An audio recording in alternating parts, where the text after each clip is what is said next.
La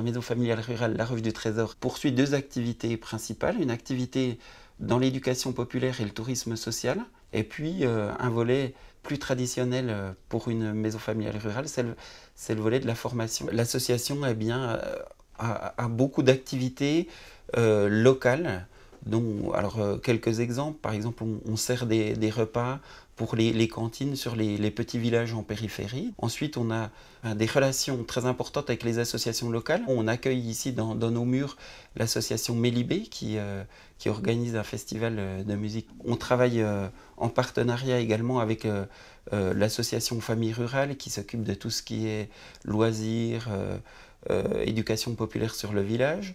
Ensuite, on a des partenariats aussi importants avec la commune. Donc c'est vrai que à la fois au-delà de ces deux activités, je dirais traditionnelles pour la maison, eh bien, elle s'investit également sur tous les projets locaux et qui peuvent participer au développement du lien social, de la culture, de l'ouverture pour le territoire. Le premier partenariat qui a été fait entre La Roche et la commune, c'est quand La Roche a décidé de développer son activité de loisirs. Le premier investissement qui a été fait, il s'est fait en partenariat avec la commune, parce que la commune a apporté une garantie sur les emprunts que réalisait l'association. Sans cette garantie, les banques ne voulaient pas prêter. Et d'autre part, quand La Roche a décidé de faire son bâtiment qui était projeté sur les normes HQE, avec un développement, éventuellement la construction d'une chaufferie au bois déchiqueté. Et là, par contre, c'est la commune qui a pris en charge la construction, l'investissement de la chaufferie. Ici, on est obligé de prendre conscience de nos difficultés de développement, et quand on a des initiatives, il faut les soutenir. La Roche du Trésor avait besoin d'agriculteurs pour faire des visites, recevoir des groupes à la ferme. Et ça permet de faire la promotion du métier. J'estime que par nos personnes, par le fait de recevoir des gens à la maison, ça permet de promouvoir, de montrer le métier tel qu'il est réellement. Je reçois à peu près 1000 personnes à l'année sur l'exploitation.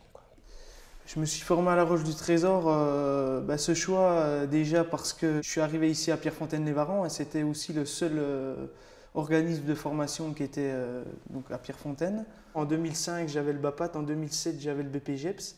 Et après, avec ce BPGEPS qui m'a permis d'être directeur de structure dans l'association. La Roche reste, pour moi, la structure qui m'a permis d'en être là aujourd'hui. La Roche est indispensable au fonctionnement de notre association. Nos concerts nécessitent plus de 100 bénévoles. Une grande partie de ces bénévoles sont nourris grâce à La Roche qui nous apporte des repas chauds. On reçoit des groupes, parfois de très loin, des groupes qui ne sont pas forcément très connus, et on les loge la plupart du temps à La Roche. On ne peut pas créer une action, quelle qu'elle soit, hors sol. C'est-à-dire que forcément, elle doit s'appuyer sur un territoire proche qui contribue au développement de la maison, mais la maison également doit contribuer au développement du territoire, et c'est quelque chose en permanence, une interaction permanente.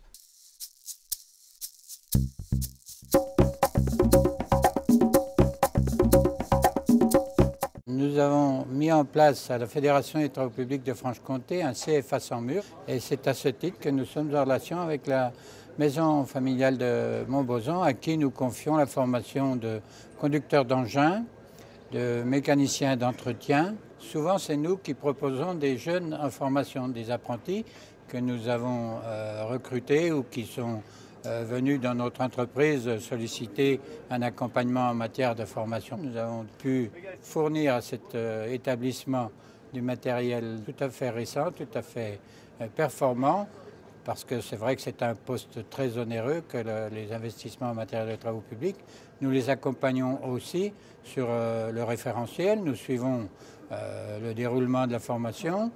On a beaucoup de conduite, on n'a pas beaucoup de cours théoriques. On a beaucoup de pratiques, donc ça c'est bien. On a des engins récents, puis on a un bon terrain. L'école en plus elle est récente. Je suis passionné depuis tout petit par ça. Je voulais faire que ça. Je fais dans le tas de sable depuis tout petit. Et maintenant on est avec des gros engins qu'on joue. Le recrutement de la MFR est un recrutement qui est intéressant parce qu'au départ, c'est souvent le milieu agricole. Et les gens du milieu agricole sont habitués à travailler dehors, sous la pluie, sous la neige. Donc c'est un recrutement privilégié pour nous. Le gros avantage de la MFR, c'est son système d'internat, où les élèves sont tenus de s'occuper du réfectoire, faire la vaisselle, balayer par terre. Ils savent en principe, ce qui est rare de nos jours, dire bonjour, au revoir et merci. Et dans une entreprise, ça n'est pas la foire d'empoigne. Le moins qu'on puisse dire, c'est dire bonjour monsieur, au revoir monsieur. Ces jeunes qui ont bénéficié de cette formation et qui après sont titulaires de CAP, de mécanicien d'entretien, de conduite d'engin, entrent dans nos entreprises dans un très très fort pourcentage. Je pense que ça peut être autour de 90%.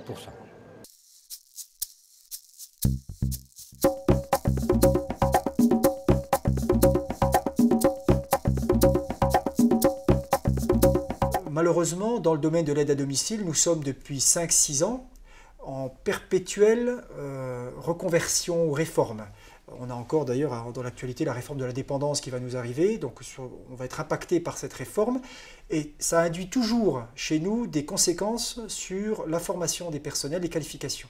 Donc l'idée c'est de faire en sorte qu'il y ait moins de temps de gestation entre le moment où on détecte un besoin et la mise en mesure de formation. Et là, les maisons familiales et rurales, je pense, sont un bon interlocuteur parce qu'ils sont capables de mesurer le besoin et de le transformer en acte de formation. Donc j'ai fait la formation PAC Accueil à Pierrefontaine-les-Varans, dans une maison familiale. Et cette formation est maintenant un peu obligatoire à tout nouveau salarié qui arrive à la DMR pour nous former sur la manutention, la cuisine, parce que ça c'est un point important chez les gens, tout ce qui est tâches ménagères, et surtout sur tout ce qui est psychologie, comprendre la maladie des gens, comment ils vivent, dans quel milieu, pourquoi ils sont comme ça. Alors à la formation, nous étions 16 salariés de toutes les ADMR du Doubs. Donc il y en avait autant de Besançon, autant de Levier, du Russé dans le Haut-Doubs, d'Orchamps-en-Veynes. On était vraiment de tout le département. Et c'est là que c'est très très bien parce qu'on peut exposer nos cas. Et on se dit on n'est pas toute seule. Quand nous sommes des acteurs sur un territoire sur lesquels nous avons fait le choix de vivre, eh bien sans qu'on se tape sur le ventre tous les matins en se disant on a les mêmes valeurs, on s'aime et on est les meilleurs, ça on l'oublie complètement parce que on est des gestionnaires pragmatiques, on essaie de raisonner toujours économie d'échelle, mais aussi on se tourne vers des espaces de formation qui correspondent à ce que nous ressentons au plus profond de nous-mêmes. On n'a pas besoin d'avoir un catalogue en papier glacé pour être séduit par une formation, parce que là, on écrit nous-mêmes, ensemble, je dirais, les modalités de la formation pour répondre aux attentes de terrain. Et ça, c'est une posture qui est vraiment intéressante, parce qu'on est dans la coproduction.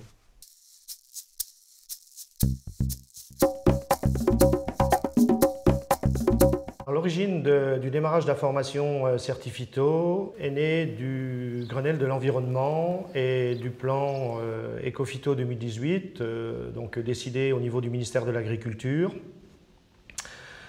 qui a pour objectif de réduire l'utilisation des produits phytosanitaires avec le souci de la protection de l'environnement et de la santé humaine, et imaginer d'autres techniques alternatives dans le cadre de la conduite des cultures. C'est vrai qu'au départ, je pense que bon nombre d'agriculteurs qui se sont inscrits sur ces formations appréhendaient en se disant on va nous parler de réduction des produits phytosanitaires, on va peut-être nous accuser de pollueurs. Nous ne sommes pas dans cette logique, nous sommes des animateurs de formation, nous provoquons le dialogue, des échanges d'expériences.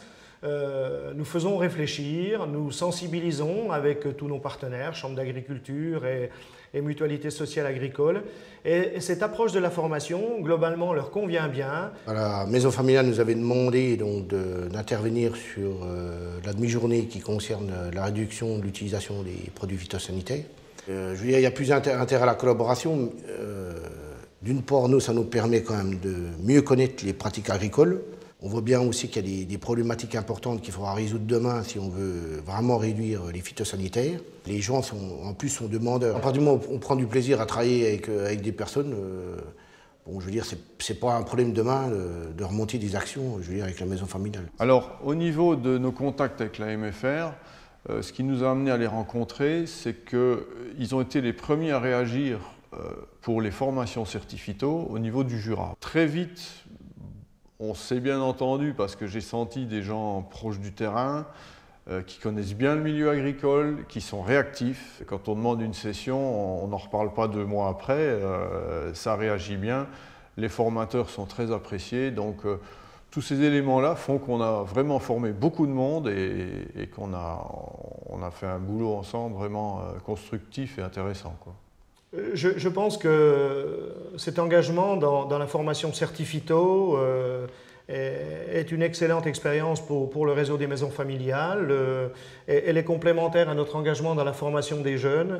C'est un vrai plaisir de continuer à entretenir des relations avec nos professionnels